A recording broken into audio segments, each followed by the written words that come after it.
how long did you do the monk thing? 3 years. And why'd you quit? I mean, it's quit the wrong way. Yeah. Why did you decide to come back? It's like asking someone, why did you get divorced? That's the kind of question. I apologize for the word quiz. No. It's a good question, but I'm saying like that's what it felt like, a divorce. Like that's how it felt. Everybody keeps telling me that I need to do more yoga, that I need to meditate more, that I need to embrace all these ancient philosophies to help me manage in this modern world.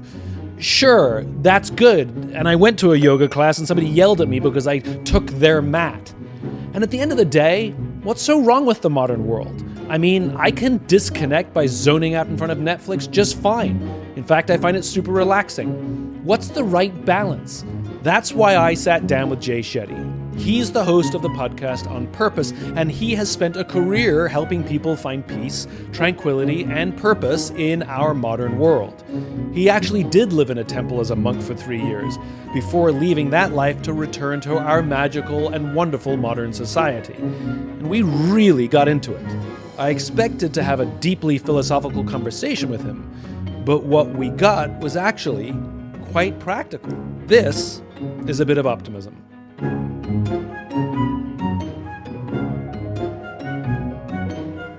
2 questions. What's inspiring you right now? What's keeping you up right now? Oh, that's such good questions. I love it. This is why I came here, by the way, for questions. It only goes up. Yeah. From there. What's exciting me right now is that my monk teacher's about to come and spend a month at my house. And so I'm always looking forward to that. So he's coming in April. He stays with us for like a month. I'll get to wake up every day and meditate with him. And Where's he from? well, he's actually born and raised in Chicago. That's where all the best monks come from. Really? People don't realize. I think it's Tibet. It's not in Chicago. He hitchhiked all the way to India at the age of 19 years old. So he lives in India now. Okay. But he's been living there for the past few decades. So I'm really excited to see And him. you met him back when you were doing the monk thing? Yeah, exactly. I met him all those years ago now. So. Who are you before he comes and who are you after? Like, what's the reset he gives you? I know I have certain practices or friends that who I am after they leave is a slightly different version of who I am before. And I'm curious who you are before him, and I'm curious, because you've done this now, he comes and sees you on a regular basis. Yes. So I'm assuming, obviously he's your friend and you want to see him, got that. Yes. But you're going to go through a practice with him. For sure. I'm the version of myself that I want to be all the time when I'm with him. And before he comes, I'm 30% of that version. And what is that? So when 30%? When you're with him and you're the best version of yourself, what is it that you're doing or not doing that you're only doing 30% well before? I'm doing the same exact things, but the quality and the depth is greater by his association. For example? So if we're meditating, my attentiveness while meditating is 3x if I'm with him. If I'm reading scripture and spiritual texts, the depth of that revelation is 3x when I'm with him. If I'm reflecting on my own shortcomings and flaws and weaknesses and how I can improve, that strengthened 3x when I'm with him. And so those are all the things. My practice is the same. My morning will look the same. My day will practice. So he's a look the multiplier. same. He's a multiplier, absolutely. Got it. Yeah. And now what's keeping you up? What's causing you stress? I have to sit and think about that one for a second.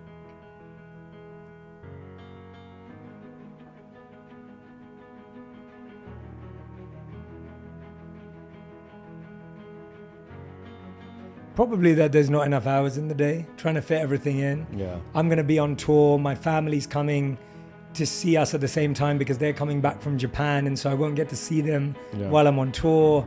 There's a million things that I want to do, people I want to see, friends I want to spend more time with, relationships I want to build, and there's just not enough hours in the day, even if you're waking up early and sleeping late. It's such a, so what I love about time is it's the great equalizer, right? Yes.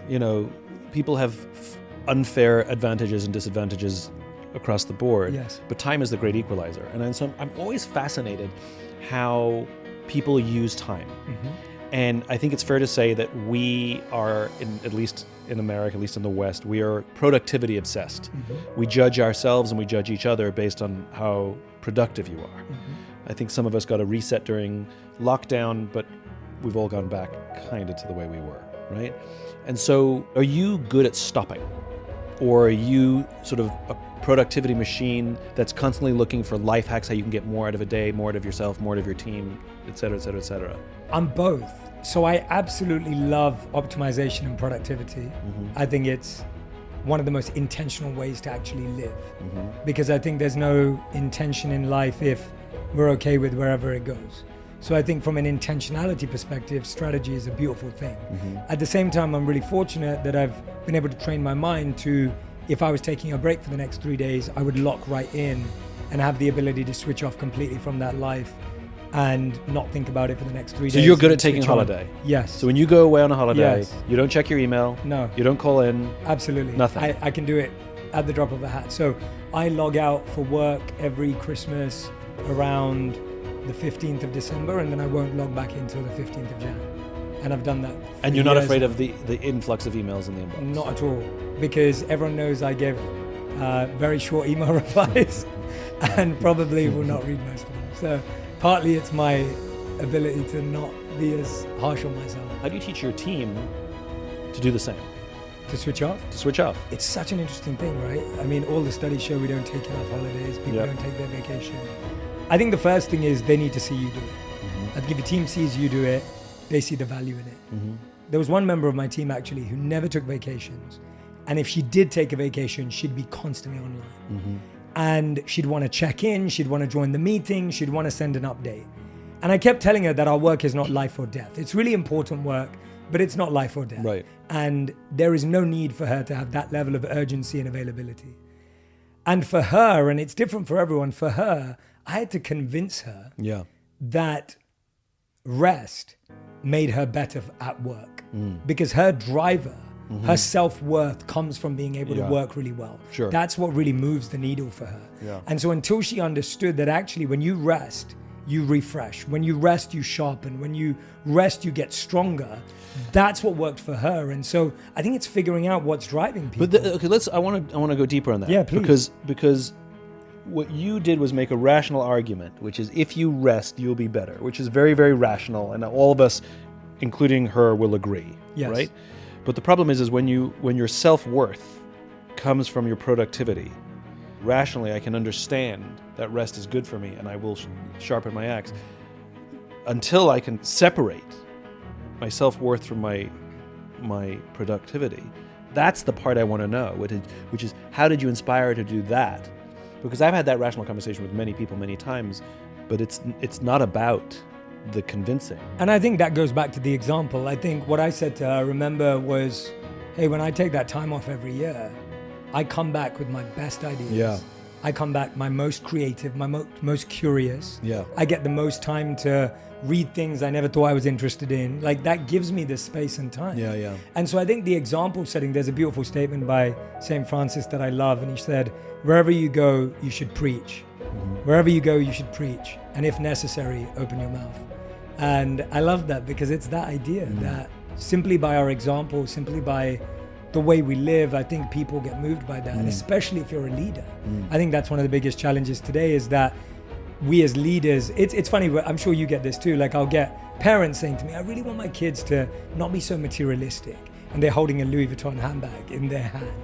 Or like, I really want my kids to be this way. Or like someone said to me, like, I really want my kids to like wake up early and work out. I really want my kids to listen to your stuff.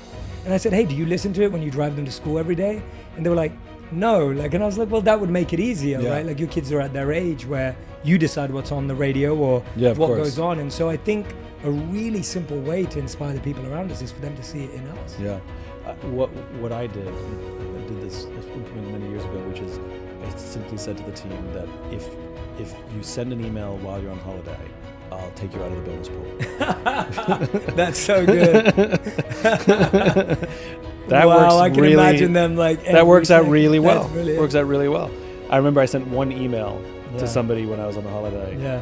And she wrote back to me, what is so important that you're willing to sacrifice your bonus to talk to me right now? That's so good. I love that. So That's works. That works really well too. I mean, it doesn't detach their self-worth, but it definitely stops them from pressing send. But it makes the discovery, right? Which is by creating the incentive, I'm aligning the incentive structure with the behavior that I want. Yes. Or in this case, disincentive. Yes. And what it does is it helps them turn off and relax, and they discover, because you know this, it takes a few days to like decompress. Yes. And, it does. And then the holiday starts. Yeah, for sure. So like a day off is great. Yeah. But it doesn't do it. Absolutely. It doesn't do it. Absolutely. So I'm very curious because Now, how long did you do the monk thing? 3 years. And why'd you quit? Oh yeah. Did I put it? So many. I mean, it's quit the wrong word. Yeah. Why did you decide to come back? It's like asking someone, why did you get divorced? That's the kind of question. I apologize for the word No. quiz. No. It's a good question, but I'm saying like that's what it felt like, a divorce. Like that's how it felt. So what was the impetus to do it in the first place? Falling in love. How old were you? I became a monk after I graduated, so 21 going on 22. Okay, so you're at university. Yeah. And you're like, you know what? Finance is not for me. Yes. It's the monk life I want. Yes. And the reason for doing it was as simple. To demystify it was my role models became monks. As soon as I met the monks in my late teenage years, the role models became monks. I was so inspired by the way they lived because they told me that they were focused on two things. One was mastering the mind and serving others. And I thought, what better pursuits in the world than mastering your emotions, your envy, your jealousy, your greed, your lust, your anger, and your illusion, and the ability to use all your gifts and skills in the service of others. And I'd also met CEOs and finance directors and hedge fund managers, and just at that time, no one really spoke to me the way they did. And so I think it was the first real male role models I had that inspired that path. And then what made me leave was the realization that I couldn't do it. Like the actual realization that monk training is meant to make you self-aware through all of that training.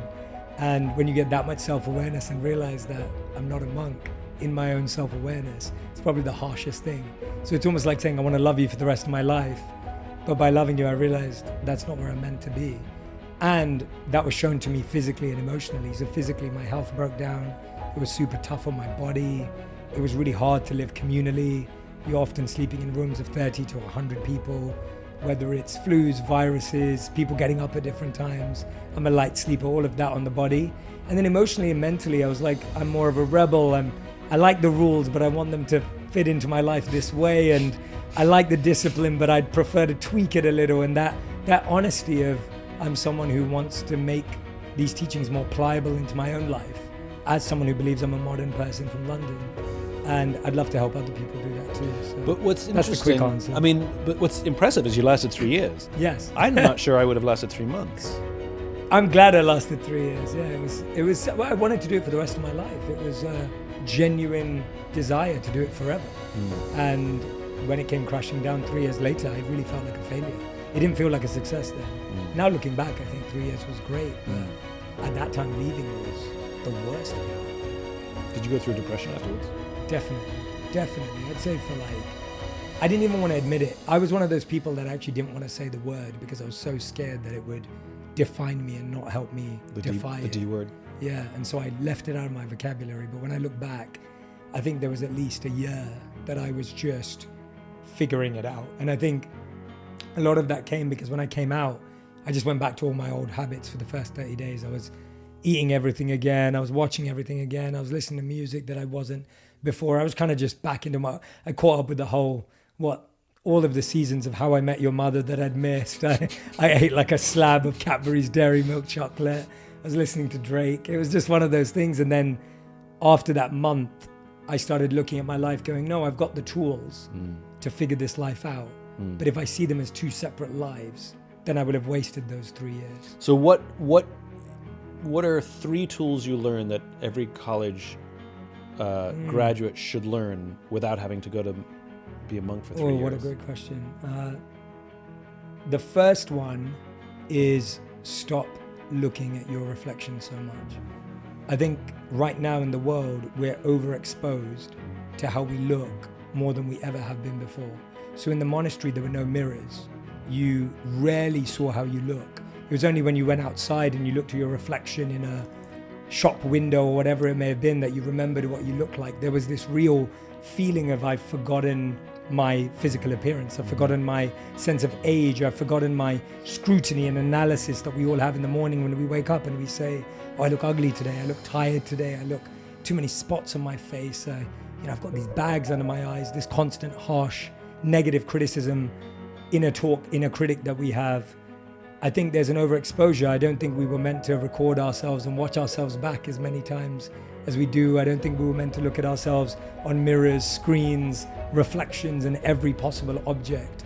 And I think it's made us so physically conscious and physically analytical that we don't actually have time to think about the emotional, the spiritual, the psychological. We don't have as much space, and then the physical, psychological, emotional gets filled up with analyzing the physical. And therefore we analyze other people more too. Before we didn't see as many people. And so I think now we're overexposed, overthinking, overanalyzing, but not over our exes. It's so it's so true, right? Like you're sitting on a Zoom call, noticing yourself and correcting your angle. Even and, now I'm correcting myself. But like you're looking at yourself, correcting yourself while you're on a Zoom, supposedly in a meeting.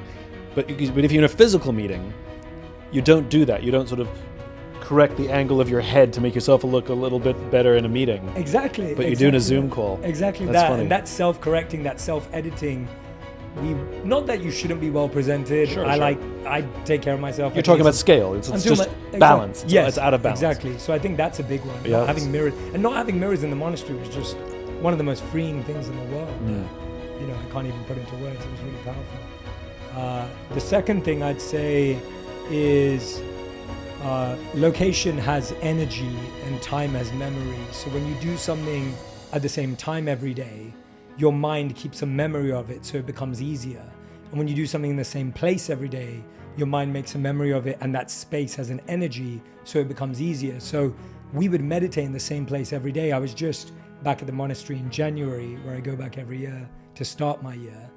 And it was so interesting because today, every day away from meditating that deeply, you sense the weakness of the quality of your meditation. But even now, when I close my eyes, I can be in that room that I meditate in. I can channel the energy of that space. And there's a reason why we all feel certain things when we go to certain places. You ever been to a place and you're like, this place is eerie, it's spooky, this place is historic and powerful. I remember going to,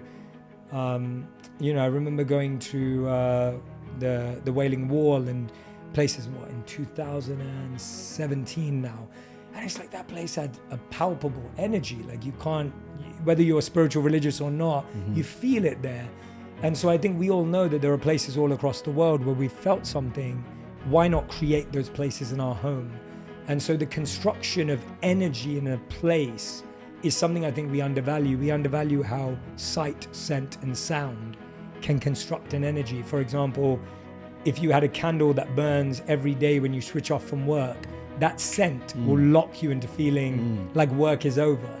If you have a quote by your desk that you read at the beginning of your day, you'll feel that your day is starting. If you have a sound like a gong, which we had in the monastery, or if you have a chime or a song that you like to wake up to or cook to, automatically it puts you in that zone. So basically, we're classically conditioning ourselves. Correct. It's good old-fashioned B.F. Skinner, right? Which is correct. Which is, I hear this sound, I smell the smell, I'm in this space, and I've done it enough times that I'm now salivating to the sound of the bell. Correct. But today we kind of don't use any of those things. I feel like it's very clever to train ourselves into the right mindset for the day. Exactly. Or different like let's say you live in an apartment.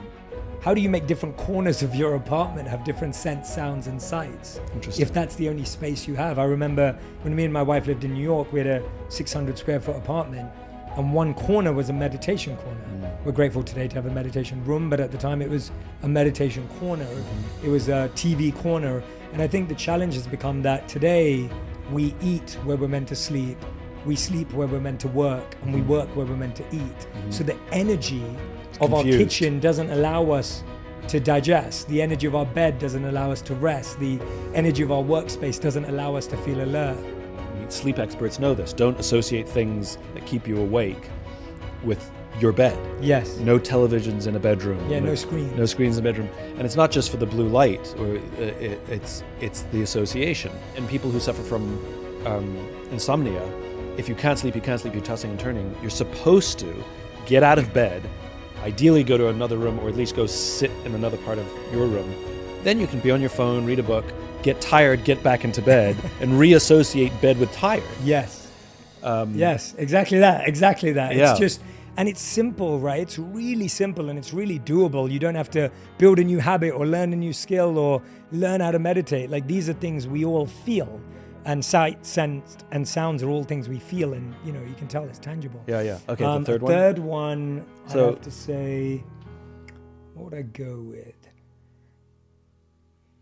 There was a beautiful freezing of time that happened.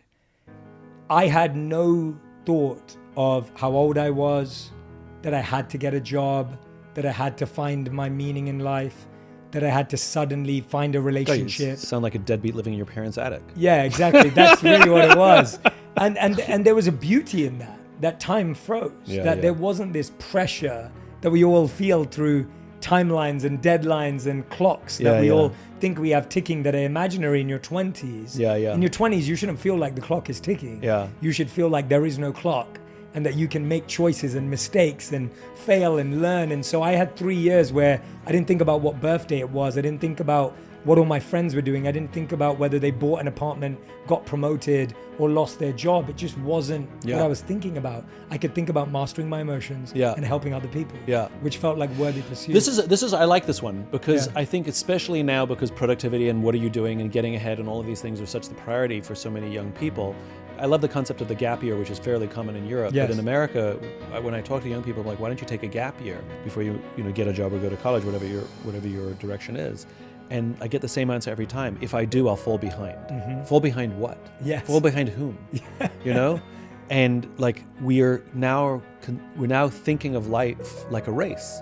Like I have to have a title before my friends have it. I have to have a salary level before my friends have them. Before my friends have it. And so if I take time off, I will miss out or I will lose out.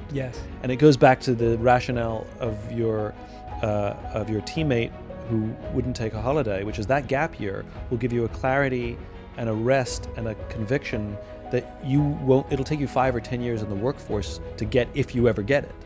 But a year to get a job that is outside of your norm, or travel, or get an internship just completely in some ridiculous place, or whatever it is, it's I think,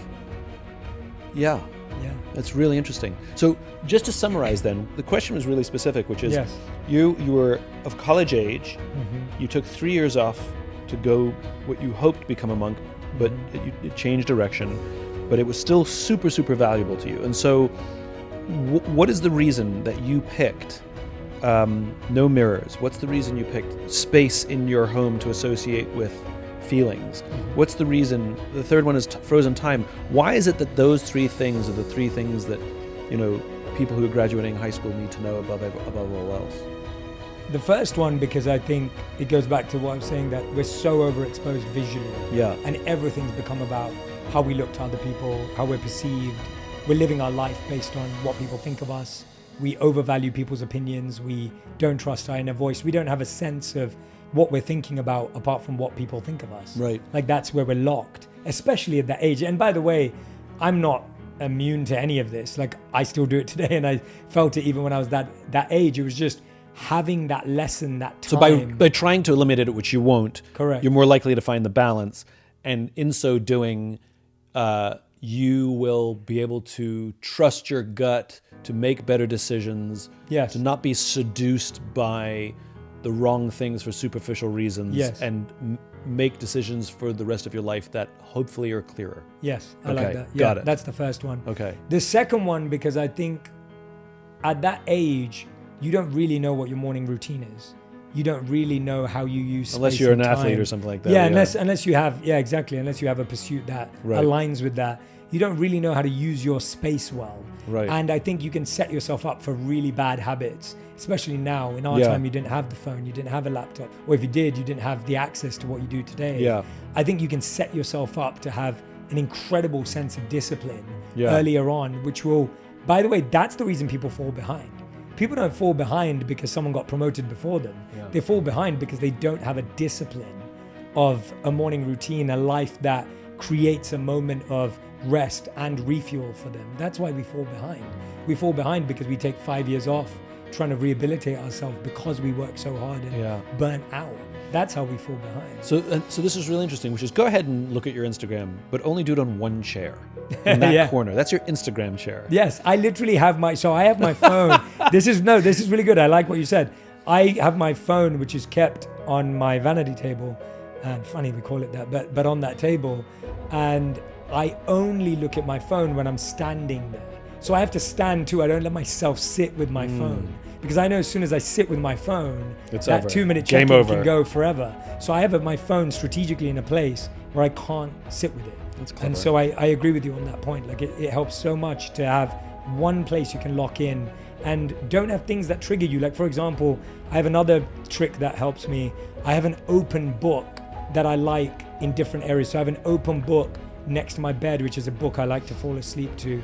I have an open book in my living room, so that I'm more likely to pick that. We've taken out TVs of every room apart from one space where me and my wife will watch TV. The TV room. Yeah, having a space, exactly. And so, or the TV nook. Yeah, the TV nook, exactly. But I think the idea of, I just keep open books everywhere. And that inspires me to pick up the book even when I'm feeling tired, rather than the idea of, oh gosh, I've got to think about picking it up. I like that. You know what that's the very intellectual version of? Which is, I was just having this conversation with somebody the other day, which is, we're always on our phones when we're eating, especially if we're by ourselves. And they were saying, my friend was complaining about, like, why can't we just sit and be present? And I was like, whoa.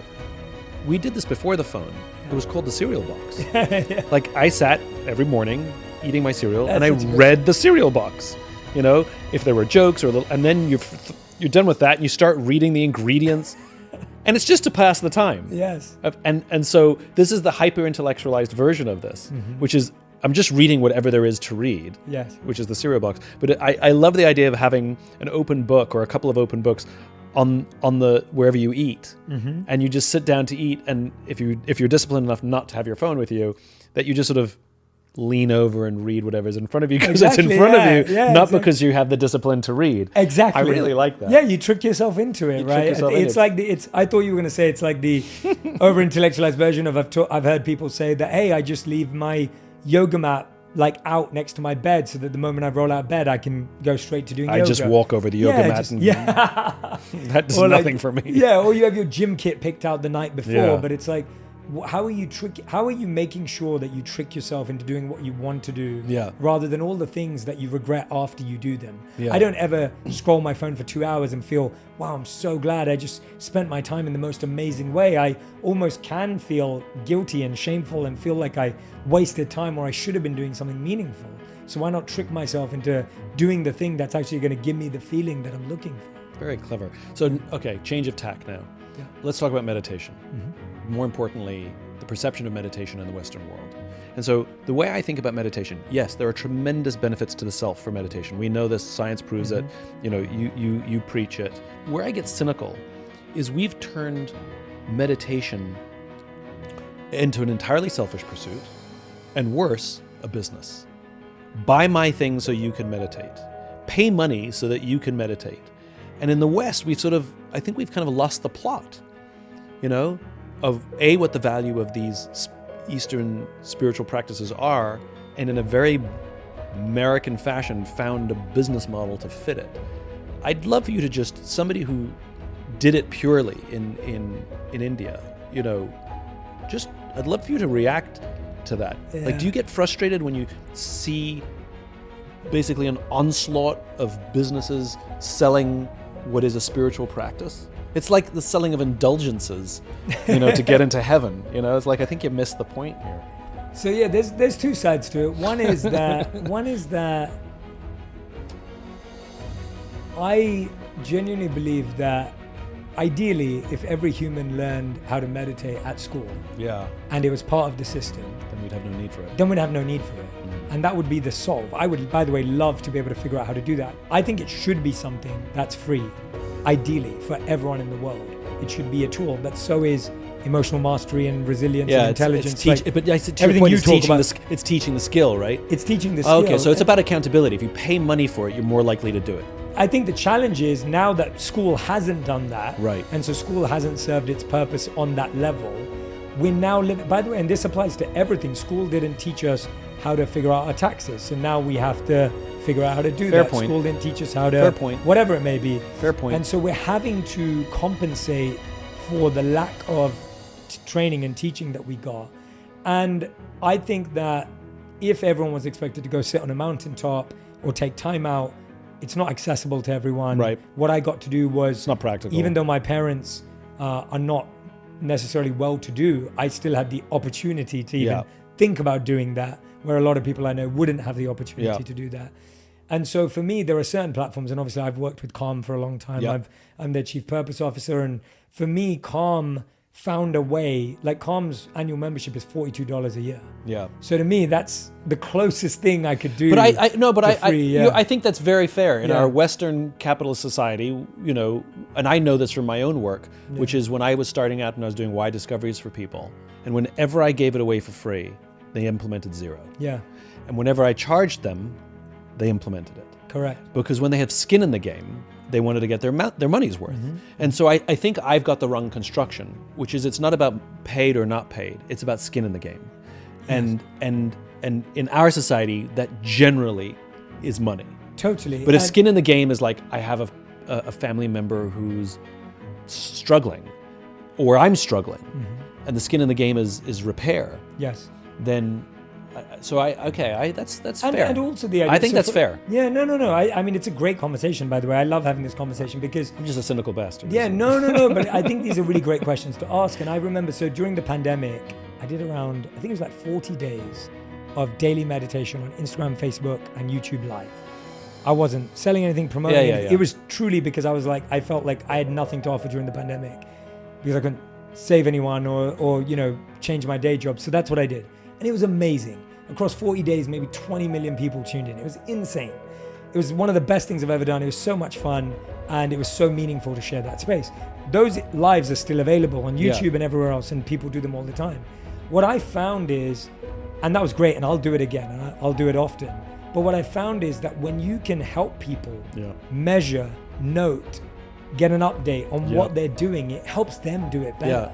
And when something's accessible in that way, you can't build the educational pattern that you want to build for them. Like I couldn't tell those 20 million people whether they completed one, how they could do it better, which one they should try, like all of that comes with it. But by the So I way, think this is not a criticism of you at all. No, I didn't feel it was. I didn't take I'm it just that way. curious on I didn't take it that way, on so your that's commentary on Western world that we took, like, here's the example, the Toyota way. Yes. Right? So the Toyota way is a philosophy of how Japanese car builders make cars. And all, you know, you hear about Kaizen and sort of these kinds of things that come out of that. And American academics, I think it was from Harvard, went to Japan, they studied the Toyota way, and they came back to bring it back to America, and they called it Lean. Right? Yeah. They rebranded it Lean.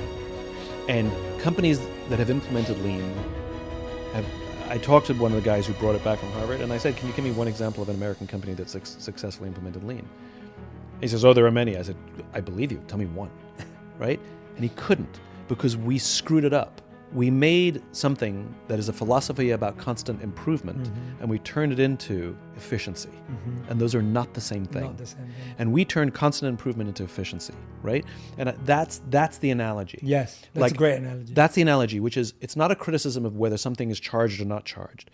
When we take something that has one kind of intention, and because of our Western lens, we change that intention, we're accidentally ruining the product, right?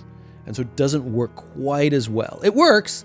And so I'm more curious about your commentary, because you have done both and you do live in both, and you've seen the value of both. I'm just curious about your commentary about where's the balance and how do we do it? Or is it fine because it works well enough? No, so I think there's, I love that, and thank you for that. That's so helpful. That's where my mind is. That's a great thought. That's the context for the question. It's a great exercise. That's the great context for the thought question. exercise. I really appreciate that. And so the commentary would begin with, if we wanted people to do it as purely as I did it, most people would give up in 7 days, if that, if not 1 day or 2 days. Myself included, by the way. Because so much of it is the same thing every day with no change. And all of us today are wired for change. So it's really, really hard for someone to sit there and do the same. By the way, we were doing 2, 4, 8 hours of the same thing every day. So do I think that's gonna help people? No. Now, what happened in the early days, which I think has changed now, which I did irk me, was this idea that meditation's gonna make you calm and happy and take away all your problems, and you're never ever gonna think about anything wrong again. And so there was this idealized view of it was usually a picture of a woman sitting on a mountaintop doing a yoga pose with a mat and the sun shining, and like that's the perfection of enlightenment. And I think that wasn't a healthy image. I think that's changed now, where people are saying, well, when you're meditating, you might have a negative intrusive thought, you might have a jealous thought, you might have a whatever it may be. Yeah. And so I think the conversation has evolved, but in the beginning, I didn't like the way it was portrayed as this perfect thing. Like you meditate and your problems are gone. Yeah. And you clarified it beautifully. I think there was a time when people believed you have to think about nothing and your mind would have nothing. And that's again changed. Other parts of the commentary that I'd say now is, I think the other thing is that people who generally get into teaching or sharing meditation, even in a commercial way, generally are still a bit more well-intentioned, because it's not, there's far quicker, better, and they have to make a living. Like if you're a yoga teacher or a meditation teacher, you got your own bills to pay. Like it's not the business model that bothers me. It's not the charging that bothers me. It's the distortion of the value. Correct. You said something though that I think really captures it, which is we've become so metrics obsessed. We crave novelty so much that the business model is actually less about the money and more about the novelty. Right, and I don't necessarily mean that pejoratively. It just we crave new all the time. And to your point, doing the same thing every day is just something. And I know this from exercise, right? Which is you see these you on socials, all these exercise gurus, showing you all these different kinds of exercise, and this one recommends doing it, on your tiptoes, and this one recommends doing it hanging from a tree, and this one recommends doing it, whatever it is, doing it. They all have their own philosophies about how you should exercise, and their very funny way of moving, and they're all giving you demos on Instagram. But if you go to the gym with them, they do curls, and it just looks like old-fashioned exercise that works all the muscles and work through the muscle groups, and that's how they do it. And they have to come up with content, something new every day to keep people interested, which ultimately means hopefully they'll exercise. Because we don't have the discipline to just go to the gym and just do the same thing day in and day out. Absolutely. And so it's not a question of business model or money or not money, it's a question of discipline. And so what we're looking for are Western hacks to keep us disciplined, whether it's skin in the game. Incentive, skin in the game, I want to get my money's worth. Or I get bored, so make it novel and I'll keep doing it, And so it's all these little Western hacks to try and derive the benefit from the thing that's supposed to help us. Exactly, and I think if that's again, and brilliantly said, and I feel like if that's the intention and that's the goal, all of these things can be, like, I love it when my app tells me I've meditated 7 days straight or 14 days straight, whatever it may be. Like, I enjoy that feeling because I need to feel that win, because I'm feeling like I'm losing in every other area of my life. So if I know I have this win in the morning, that's a big deal for people. And I think that's totally fair. And I think the important thing here, I think, is for each of us to self-assess. Right? Which is how do you want to be rewarded to keep doing it? Is it skin in the game? Is it a dopamine hit of I won something? The feeling of progress? I did 3 days in a row, 4 days in a row, 5 days. I don't want to break my streak. Before I know it, it's done 3 months in a row, right? Or is it the novelty that keeps me interested? I think, and this goes back, I think, to your advice for young people, which is, what is it the space that you want to create? And how can you keep yourself disciplined? Because all of these are discipline hacks. And I think where, at least for me, where I have made myself feel bad is I picked one that worked for somebody else, but it didn't work for me. Yes, that's exactly it. And so it's about finding the hack that keeps you in the moment. And it doesn't matter which one it is.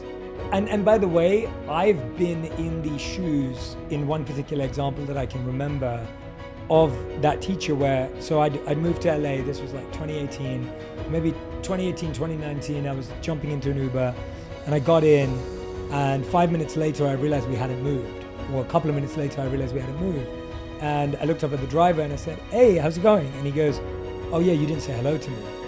Like when you came in, you didn't say anything." And I thought about that, like our whole life has been wired for efficiency and productivity and ease. And so I'm on my phone, I walk into the back of an Uber, I'm just messaging, I'm expecting the car to take me there, I'm gonna go without saying bye and acknowledging a human. And some people have shared, oh, maybe he was overreacting over the top, but I actually think it was brilliant, because I think it was a great message to me of just being like, well, why can't you acknowledge a human? Yeah. I don't need to tell It's not a driverless car. It's not a driverless car. I shouldn't treat it as and a driverless hello car. seems And pretty hello is basic. Is an entry level. Yeah, it's not like he's pitching me his movie script or album or whatever it is. He's literally just requesting a hello. And for me, that was a really big mindful moment of, wait a minute, that is what mindfulness is. And so I've been in those shoes where That's good. I've missed it, and I wish That's that good. moment was great for me, because ever since that day, I've always said hello, And- because it's the least we can do for each other. So good. And if the goal of life is to make other people feel seen, Yes. like in this case, literally, Yeah. right? Like you didn't know that there was a driver there for 2 minutes, right? Yeah. That's a great, and it takes so little So little. to acknowledge someone's existence. And we look at the divisions we have today, I think it's because we've so dehumanized each other. Don't even acknowledge that other people have to share our planet or share our country or share the air that we breathe. Yeah. It's Yeah. so simple. And it's happening more and more. Like if you think about how you talk to ChatGPT, one of the reasons why we love AI is because you can talk to ChatGPT however you want.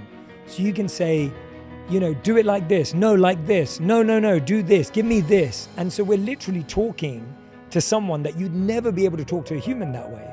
And that's why we enjoy it, because it kind of unleashes this dominance, power, control, all the things that we haven't been able to use on humans. We can use them on robots and use them on AI and use them on technology. And by the way, I'm not against AI. I use it. Right. But my point is, it doesn't wire the right habits. For example, if I had to tell Uber Eats to order me a pizza, I'd go on Uber Eats or I'd go on DoorDash or whatever it is that you use, Postmates. You click on the thing you want, you press yes, and then it's there, right? Whereas if I wanted to ask my wife to say, hey, do you want pizza? Do you want to go out and get it? Like, what are you thinking about? What do you have on today? It would be a bigger conversation that we need to have. Yeah. And I'm not saying that ease isn't important. I use all of these services, but you got to be really careful that your communication with technology doesn't bleed into your communication with humans, because otherwise we're going to keep dehumanizing each other. So our goal today is not to learn to use ChatGPT better or communicate better. It's to make sure we don't bleed the skills and the weaknesses that come from both of these forms of communication. Yeah. You should use ChatGPT efficiently. That's Just good. don't let it bleed. So I've always believed that for Alexa or Siri to work, you have to say please. And Because it was like, Siri, Alexa, set an alarm. Please. Like my parents, English upbringing, I got in trouble if I didn't say please or thank you. Yeah. And I'm curious, in 5 years or 10 years, do we just raise a generation that doesn't know how to say please because they have a technology that they never have to say please to get what they want? But I digress. I sound like And I've been fuddy-duddy. I've been trying to encourage ChatGPT. So if I get a really good answer, I'm like, that's amazing. I love that. Say like, thank you to ChatGPT. Yeah, like trying to have this just because I think it trains. I remember I was having this amazing conversation with Will Smith, and he told me this lesson that he learned when he was training for Ali. And he said that when he was training for Ali, he had to get into the best shape of his life. He was playing Ali. It's impossible to even think about what that looks like. And he's in the boxing ring training before they even film. And he'd get so tired and exhausted that he'd fall on the mat on his back and just lie there. And his trainer would yell, get up, because you fight how you train. You fight how you train. If in training you get used to the feeling of the mat, then when you get hit in the real match, you're going to get used to it and you won't get back up at the 10 count. And so you fight how you train. And so for all of us, you fight how you train. And the idea that if we're training our brain to be short, snappy, to the point, efficient, and direct, and sometimes aggressive and assertive, that's what you're training yourself to be at home. And I think the work home bleeding. It's all the stuff you've been talking about. It's the classic conditioning. Yes. And we're conditioning ourselves to be short, snappy, blunt, rude, all of these things. Yeah. And now it's sort of like you look at sort of interactions today. That's a good insight. That's a good insight. And also, what's the cost of efficiency? Yeah. Right?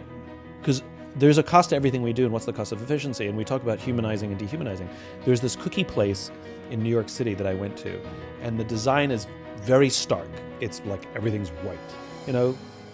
My own opinion's like, that's not the look I want for a cookie. Cookies should be warm and inviting, but different conversation. That's a branding conversation. That's the old marketer I love in me. aesthetics. We'll talk about that later. That's the marketer in me. But putting that aside, it's stark white, hospital, lighting, and you come in, and you're greeted by a screen, and you type in the cookie you want, you pay with your phone or your credit card, and then there's one person who's working in the shop who will get a printout or a screen of what you want. They'll go get your cookie, put it in a box, and hand it to you. You take it. And I watch people. I don't think anyone said thank you, because they treated this one person as if they were the machine that they just typed in on. Mm-hmm. And I felt for this person. This person, you know, you go into a retail job, the warmth that comes from retail is, I'm a people person.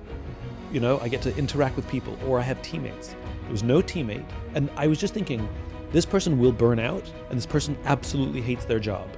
It's not because it's difficult, it's because they never feel seen at any moment throughout the day, and people are treating them the same way they treated the computer. But this brand, I can guarantee you, told you they're venture capitalists. We have this efficiency model, we have one employee, blah, blah, blah. But my question is what's the cost of efficiency? You know, and I think in this modern day and age, we have to start asking the question, maybe it's worth a little less efficiency and a little more humanity. Yeah, well said. Yeah, and I don't think it's impossible to balance both. Like, I don't think what you're saying is something we can't achieve. No, it's not a pendulum. Correct. Yeah. I'm not saying you would lose efficiency, but yes. maybe a little less efficiency and a little more humanity. Yes. Right? You yes. just weigh the cost. Yeah, I would find that, absolutely. Yeah. I agree. I'd love that. That'd be so a fun world. Thanks for coming on. Thank you for having me. You are a brilliant listener, and that's what makes you such a great interviewer, because you were kind of finding things in what I said that not only connections, but just finding like one or two words or a line which I said, and we could expand on that. That's pretty difficult to do, and so I really appreciate it. Thank you. You helped me think about things Thank that you. I haven't said before. Well, you know, one of my things that I hate, and this is speaking very personal, and this is just me. This is just me. I hate when I'm the one being interviewed, that the person who's interviewing me is so over prepared that they know my work better than I do. Yeah. You know, Simon, what are the 5 elements of an infinite game? Well, you clearly know the answer because you knew there were 5. So why don't you just say them? Yeah. Like, that's not a fun interview, No. and you're not learning anything from me. So there's no joy for me to tell you what you already know. Exactly. You know, and so what's the point of having wonderful human beings who have a point of view, a perspective that's sometimes the same, sometimes different than mine, if I can't learn? Mm-hmm. Like, I'm going to sit with you for an hour. And so this is my opportunity to hang out with you and learn from you and get something from you that may or may not exist in the outside world. I don't know. That would be a waste. Absolutely. Yeah. I think it's very practical. Yeah, it is. But I remember Ray Dalio said it to me when he came on my show once, and I felt we had that today, which I really enjoyed. But he said to me after we finished an interview once, he said, it felt like we were just playing jazz. Yeah. And it was like, you know, I just play the percussion over here and then you went off on the keys and like just, and that's fun because you're spontaneously directing a path that isn't, you know, presupposed. And well, thank you very much. So thank you for that's a very, very high compliment, and I really appreciate it, especially coming from you. Thank you so much. Hey, good luck with your tour. What 40? What happened? 30? No. That was the last year. How many cities are you doing this time? This was like 20 in North America, I think. Yeah, 20 cities. When do you start? We start in early May. Early May. Well, good luck with the tour. Thank you so much. I wish you nothing but good fortune, and thanks so much for coming on. I really appreciate it. Thank you. Good times. If you enjoyed this podcast and would like to hear more, please subscribe wherever you like to listen to podcasts. And if you'd like even more optimism, check out my website, simonsinek.com, for classes, videos, and more. Until then, take care of yourself, take care of each other. A Bit of Optimism is a production of The Optimism Company. It's produced and edited by Lindsay Garbenius, David Jha, and Devin Johnson. Our executive producers are Henrietta Conrad and Greg Rudershan.